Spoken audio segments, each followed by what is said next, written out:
Paulo diz que é pela lei que vem o conhecimento do pecado. Sem lei não há pecado. Alguns afirmam que a lei foi dada somente no Sinai. De fato, no que tange a lei como todo o sistema judaico, as diversas leis descritas por Moisés nos seus primeiros 5 livros foram realmente dadas somente no Sinai. Se é assim, a humanidade que viveu antes de Moisés pode ser culpada de algum pecado, já que não havia uma clara descrição do que é pecado? É uma boa pergunta, não é? É isso que veremos no estudo de hoje. De Adão a Moisés.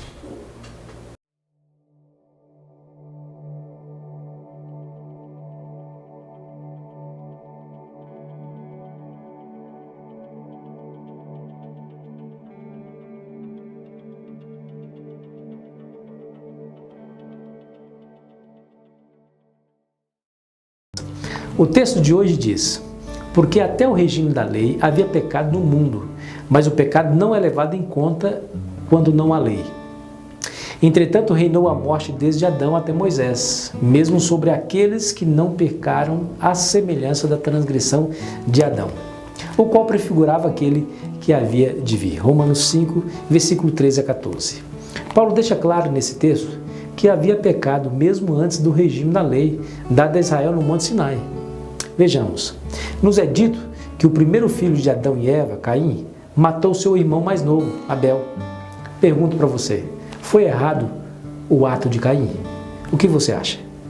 Vamos ver o que a Bíblia diz. Depois que Caim matou Abel, Deus vem até ele para tomar satisfações. Veja o que está relatado em Gênesis 4, versículo 10 a 11. E disse Deus: que fizeste? A voz do sangue do teu irmão clama da terra a mim. És agora, pois, maldito sobre a terra, cuja boca se abriu para receber das tuas mãos o sangue do teu irmão. Amigo, fica claro que Caim transgrediu aqui uma lei. Se não, por que Deus o repreendeu como fez? Percebeu? Quando lemos a Bíblia, deparamos com vários relatos de transgressões dos 10 mandamentos que eram condenados por Deus no período antes do Sinai. Como pode alguém dizer que os 10 mandamentos foram regras impostas somente a Israel no tempo de Moisés? Era errado mentir, adulterar, roubar antes do Sinai? Claro que sim. Portanto, os 10 mandamentos sempre existiram. É claro que antes do Sinai, a humanidade tinha um conhecimento limitado de Deus. No entanto, conhecia o suficiente para uma decisão racional acerca do que é correto. Veja o argumento de Paulo em Romanos capítulo 1, versículo 20. Porque os atributos invisíveis de Deus, assim o seu eterno poder, como também a sua própria divindade, claramente se reconhecem desde o princípio do mundo, sendo percebidos por meio das coisas que foram criadas. Tais homens são, por isso, indesculpáveis, diz Paulo. Percebe?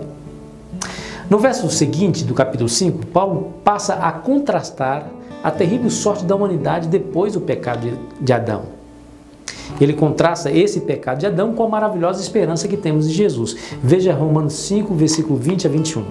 Sobreveio a lei para que abundasse a ofensa, mas onde abundou o pecado, superabundou a graça, a fim de que, como o pecado reinou pela morte, assim também reinasse a graça pela justiça para a vida eterna, mediante Jesus Cristo, nosso Senhor. Para que a transgressão pudesse ser ressaltada, disse Paulo. Essa é uma das consequências de se ter a lei. Foi somente no Sinai que Deus detalha amplamente a sua vontade por intermédio da lei. E quando ele o fez, o pecado, a transgressão, ficou nítida aos olhos de todos. Agora, os israelitas tinham algo com que se comparar. E quando eles se colocam diante desse alto padrão, perceberam que estavam longe demais dele. Perceberam a extensão da sua própria transgressão. E a razão desse contraste, amigos, foi para mostrá-los que precisavam de um Salvador. A única esperança era aceitar a graça divina, que era tipificada na morte de cada cordeirinho morto, como substituto do pecador lá no santuário.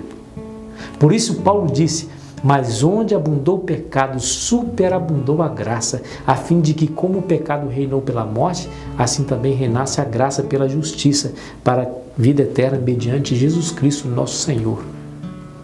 Glória a Deus, louvado seja o seu nome. Ele providenciou tudo que era necessário para a nossa salvação. Tudo já está pronto, tudo já está preparado. Logo Ele vem nos buscar. Aí sim, de fato viveremos. Aí sim, seremos realmente felizes. Que esse pensamento lhe acompanhe nesse dia e que o Senhor lhe abençoe.